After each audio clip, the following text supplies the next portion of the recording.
Hey, knife aficionados, welcome back to the channel. Bonjour, proverbet, guten tag, hola, and ciao to my foreign friends. And I got a fantastic knife to show you today. I don't think the video is going to be very popular, but you should stick around for a couple minutes just to look at this knife. It's truly one of the best knives ever produced. And we're going to be looking at this today. It is a Robeson Shuredge. This knife dates between 1910 and 1920. And look at that. That's kind of unusual, isn't it? And it's, of course, in mother of pearl. This is a penknife. It's a four-bladed penknife, and it is absolutely fantastic. And this is why Robeson was voted one of the best knives in the world here as we go through this knife. It's just incredible, incredible knife.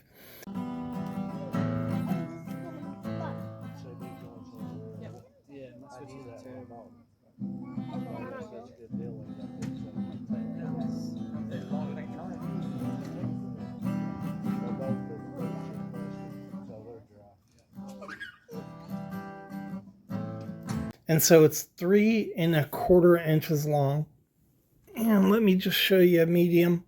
That's a case medium jack. It's almost as big as a case. A little bit. This is 3½, so this is about a ½ inch smaller. But it's a pretty good size for a penknife. And you have mother of pearl, genuine mother of pearl, absolutely beautiful example of it. Nickel silver pins, nickel silver liners.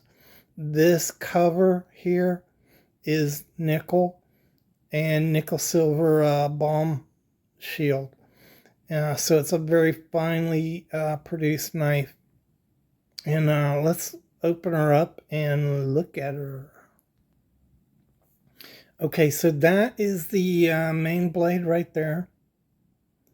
And it's the back of it. So that is model number on the back. And you can see Robeson Shuredge, Rochester. You know what? I'm just going to zoom this. Rochester, New York right there. Really in really good condition. Nice swedge here. All the way down. Robeson tended on most of their knives to run that swedge all the way back. You see it on the other side there. You can see the model number. When you look down into here, the foot there is mirror polished, foot of the tang. When you look at the back of this, these are mirror polished. Kind of hard to tell because it's an old knife, but they were mirror polished. And when you turn this over, look at that. The ends of the back springs are mirror polished.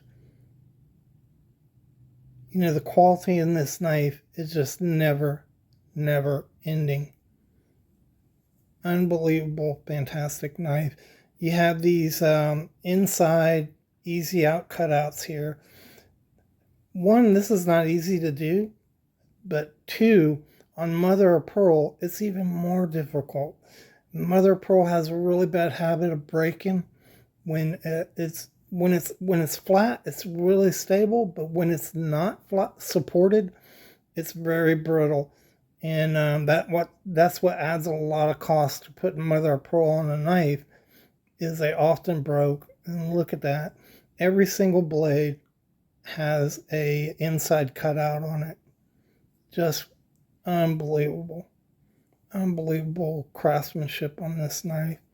So where were we? Let's go to this blade right here. All the blades are marked on this knife. Nice wedge there. Look at that swedge.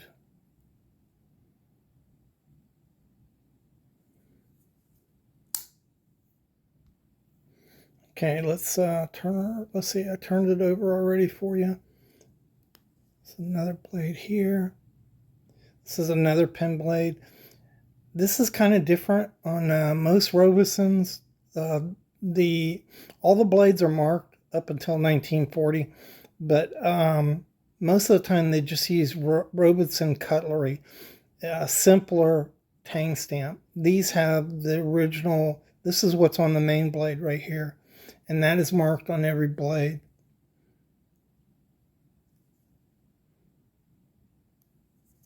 You can see they all have really good nail nicks in there. Really easy to get in these. These are deep, well defined.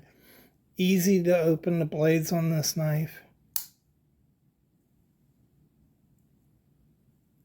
Oop.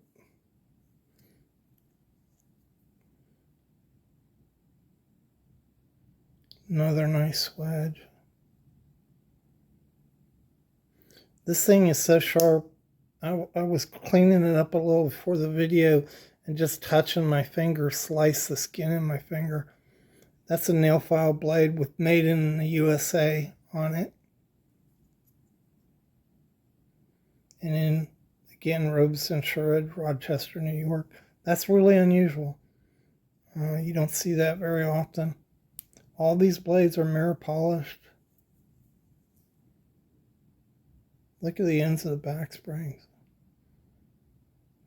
Just phenomenal work on this. So let's open it up all the way and look down inside that throat. This is why I like to collect Robesons. And we're going to get to one of the best parts about this knife. Look down inside there. Got a little fuzz in there. I don't know where that came from.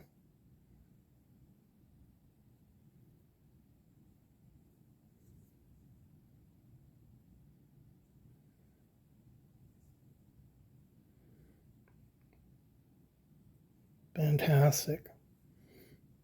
So this is unusual, right?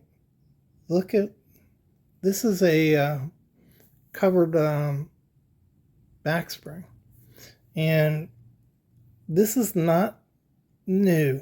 I don't think Robeson invented this. I've seen British knives with the covered back spring on it, but I think Robeson was the first U.S. producer to put a covered back on it.